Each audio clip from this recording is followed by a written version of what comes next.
he would be able to take a call, edit that call down to perfection during a 3-minute commercial break, cue it up, and be able to come out of that break ready to go. He did that seamlessly.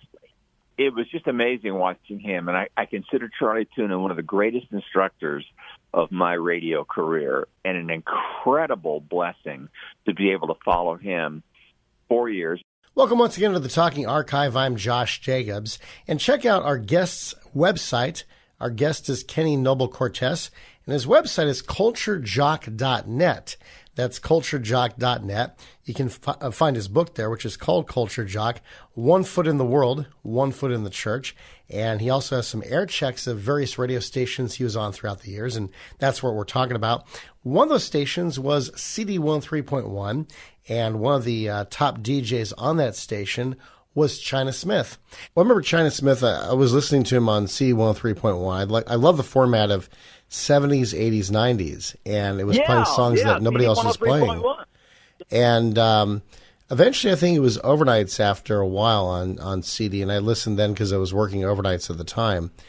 And his last gig, I remember in Los Angeles, was at Aero 93 from 1999 to 2001. It was from 2 a.m. to 6 a.m. I thought, gosh, what a waste of his talent to just put him on at those hours. Couldn't they have put him on in the evening time from like 6 to 10 p.m.? Granted, he'd be going against Jim Ladd on 95.5 KLOS, but still, it would have been a good counter-programming move. Or even maybe from 10 p.m. to 2 a.m., kind of like, okay, don't go against Ladd, but go against somebody else on KLOS who's not as popular in that time slot. That way you can bolster your ratings. But I'm not sure why they did that. And then he died about 4 years later. He was on like K-Rock as well. There's a picture of China Smith, Sam Riddle, and I forget who else is in the picture. I think Jimmy Rabbit as well. And it's kind of funny seeing Sam Riddle, one of the original KHJ boss jocks. He was also, before KHJ, he was on KFWB and KRLA. Just to see, Sam Riddle was like, in his nearly 40 years old at the time, with these guys in their 20s, but it kind of worked, as far as the format was concerned with KROQ 106.7 and 1500. But it was just, there was somebody who I met who had been a production guy at CD103.1. His name was Jerry, and I don't remember his last name, but he spoke highly of both you as well as China Smith. And I met him at a seminar a couple of years ago called Success Without Ulcers, where he was doing sound for the guy who I was working with at the time on radio. This was just after the format had changed to Groove Radio, which was Swish Eagle's European electronica format that replaced CD103.1. Yeah, I was disappointed when the format changed. Like, dang, I got into the station and now it's like something else. Well, CD 103.1, the whole 60s, 70s, and 80s thing, that was Rob Edwards' deal. And Rob Edwards came there from K-Big. Oh. And I had applied for, this was 1990, I believe. No, 1991. And I had applied for the morning show opening because Bill Meyer, Bill and Sylvia, Bill Meyer was leaving. And so I got through 3 interviews with Rob Edwards and came down to 2 people, but me and another guy. And I got to know Bill Meyer pretty well. And so I said, dude, why are you leaving this incredible gig that pays good money? You've got good ratings. Why are you leaving? And here's what he told me. He said, my heart is psychology.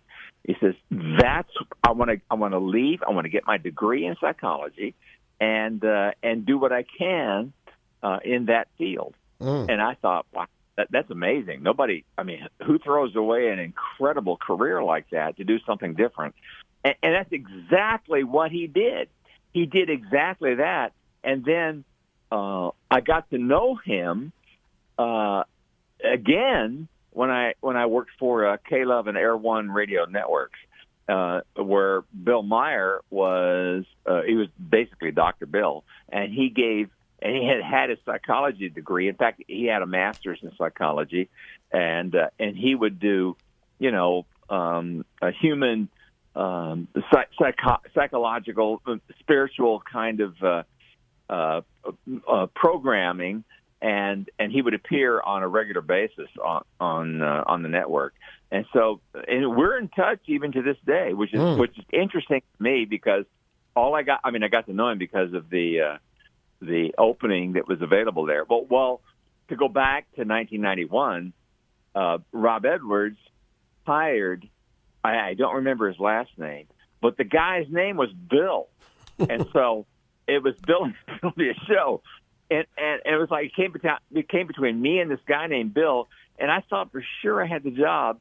And no, I lost out to a guy named Bill, and Rob told me that.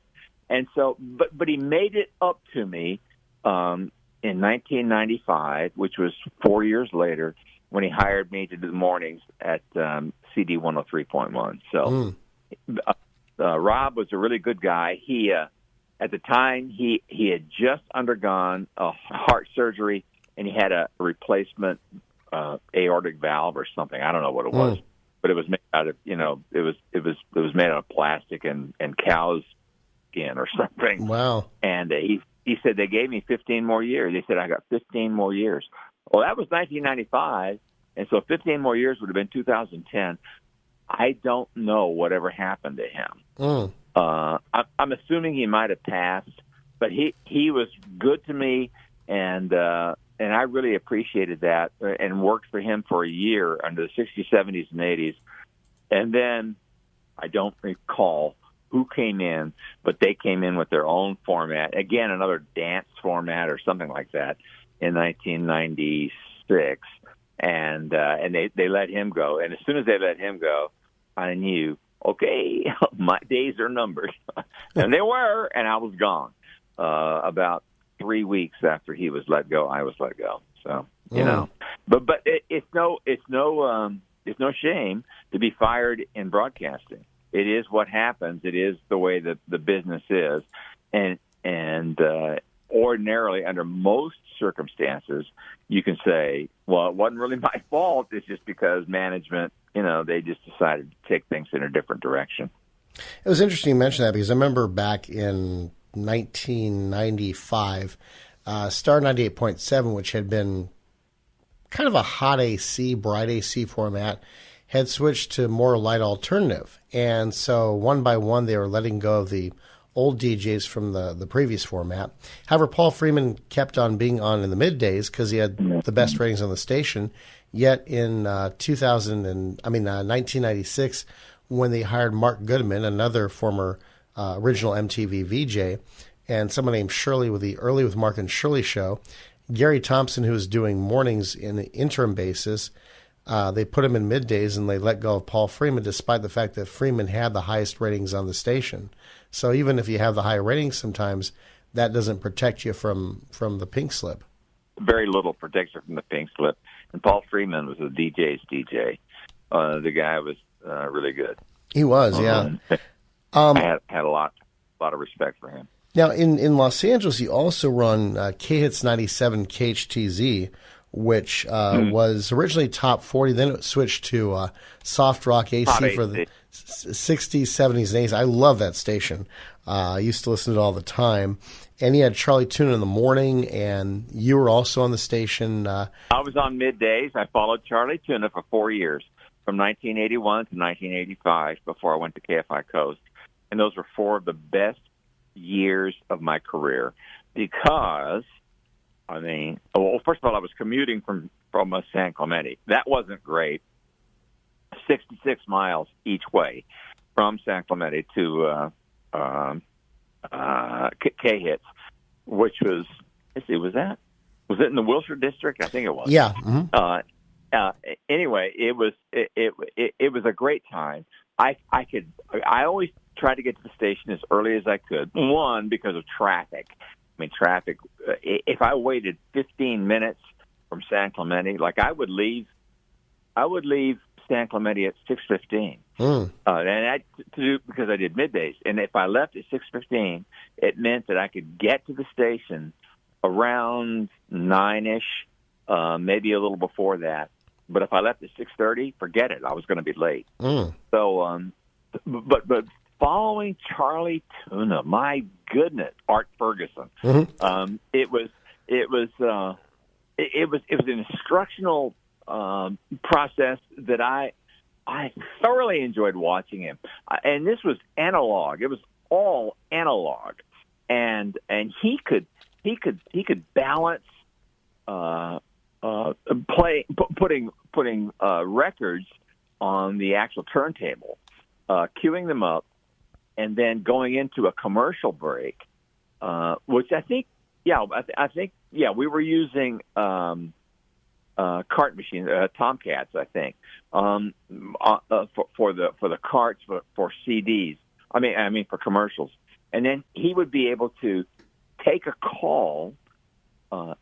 Maybe a 30-second call, and edit that call down to perfection during a 3-minute commercial break, and be able to cue it up and be able to come out of that break, ready to go with the listener, and which was on tape, and play that back, and then have a bit going on, and be able to say something really clever going into music, and he did that seamlessly.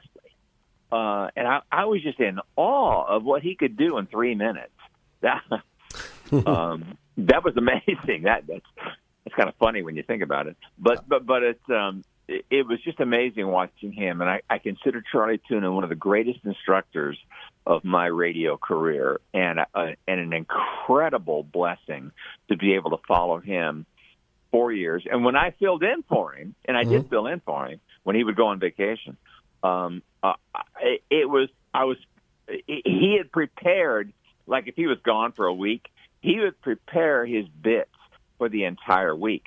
So it wasn't like he was gone. It was like, okay, I'm filling in for Charlie Tuna, and now here we go with one of his bits.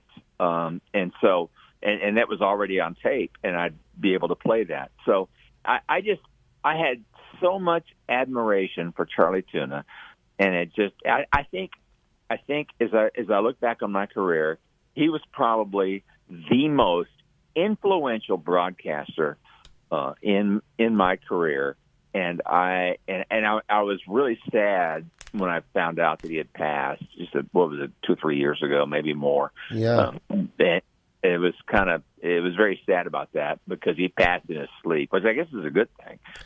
But what a guy! What a talent! And he was everything. I think he lived up to the hype. He really lived up to the hype, and I admired that so much.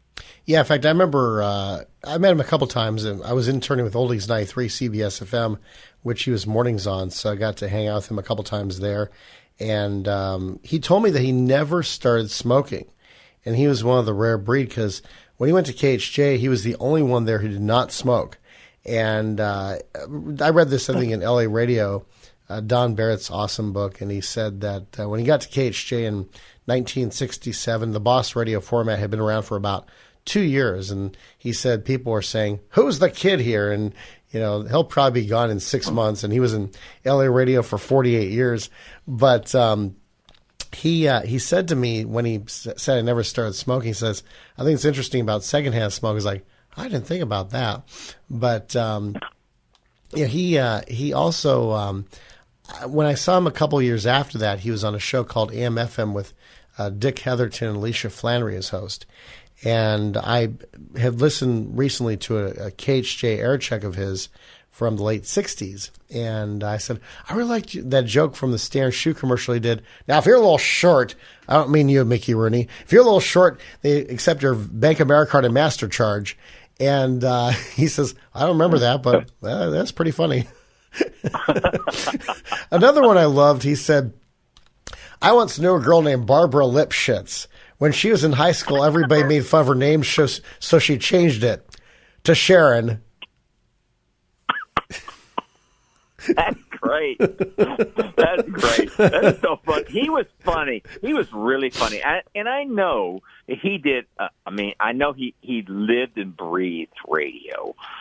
He had to prepare so much for everything he did, because everything he did on his show. And I would listen from the time that I left San Clemente to the time that I got to the radio station.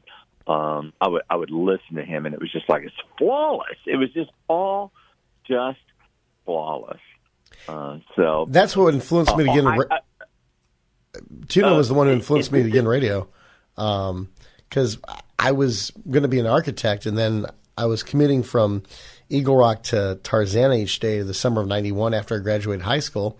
I'd listen to Charlie Tuna in the morning, then Real Don Steele and Machine Gun Kelly in the afternoon. I thought, I should try radio. These guys are having so much fun, and I love to do voices, and I would impersonate the Real Don Steele sometimes, and, I'm the Real Don Steele here on this Fractious Friday. I'm coming back with the good stuff, baby. By the way, I could tell you some stories about Machine Gun Kelly, but we'll save that for another podcast. Oh, okay. Sounds good. When I left KHTZ, I went over to KFI Coast, and he was doing mornings on Coast 103.5. But man, Charlie Tuna, what an incredible talent he was, and he's right. I mean, he stands at the top of the people that I admire or admired in broadcasting. Let's see, KHTZ was owned by Greater Media at the time, and I worked there from 1981 to 1985. And so one of the shows, and we were in the same building as KRLA, which was cool. So I got to know those Real Don Steele and others, and I can't remember the program director. I actually lived close to him. I can't remember his name. Mike somebody. Oh, Mike Wagner? Yeah, Mike Wagner. Yeah, Mike Wagner. And so we were kind of neighbors in a sense. And so I got to see him occasionally, once in a while. But it was such an experience working there. Anyway, KRLA ran the Wolfman Jack show, and they brought in one day. It must have been 1983, 1984, something. They brought in Wolfman Jack, or he was making a visit to all of as many of the affiliates, at least major market affiliates that his show was on, and I'll never forget this. Because Mike Wagner walked into the studio at KHTZ studio, and he had with him Wolfman Jack, and he introduced me, and I was just like, wow. I mean, I'm meeting a living legend. And so I extended my hand. I said, "Great to meet you, Wolfman Jack." And he said, he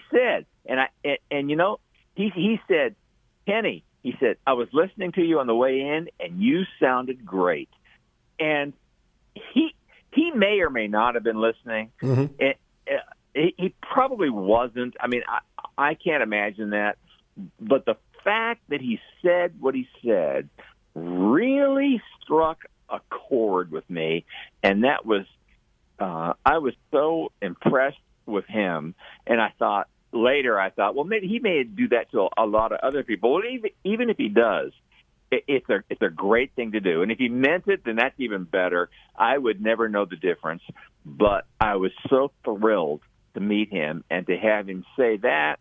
Well, obviously that stuck with me and really lifted me up and encouraged me in my career at that time. I was so pleased and proud to meet the Wolfman Jack. That's great. He passed away way too young. Yeah. And it was interesting because the Guess Who had a song in the mid '70s called "Clap for the Wolfman," and he appeared in that tune. Mm-hmm. Yeah. And of course, I think most people probably remember him from American Graffiti. Oh yeah. On at XTZ Extra Radio in Tijuana. I think Yeah, that's where he was broadcasting from, but the show made it, the movie made it seem differently. And in any case, that was I think a lot of people were exposed to him, not only through his syndicated show, but also for that movie, which was a really big movie. Wow, yeah. That really put Lucas on the map. And even, like Ronnie Howard and Cindy Williams, and, of course, Richard Dreyfuss, who everybody knew as Ricky Dreyfuss on the set. That was about, 2 years before he played Matt Hooper in Jaws. And I think the first Richard Dreyfuss movie I saw was The Big Fix, where he played the dope-smoking police officer or Detective Moses Wine. And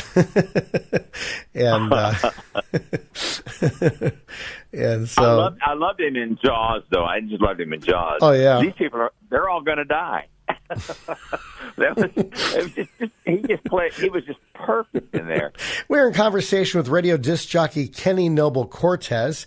He's also the author of the book Culture Jock: 1 Foot in the World, 1 Foot in the Church, which you can get at his website at culturejock.net. That's culturejock.net. And next time we'll conclude our interview with more stories about American graffiti, plus the radio station that he was at in Houston, 101 KLOL. Find out some of the interesting names for the disc jockeys there next time.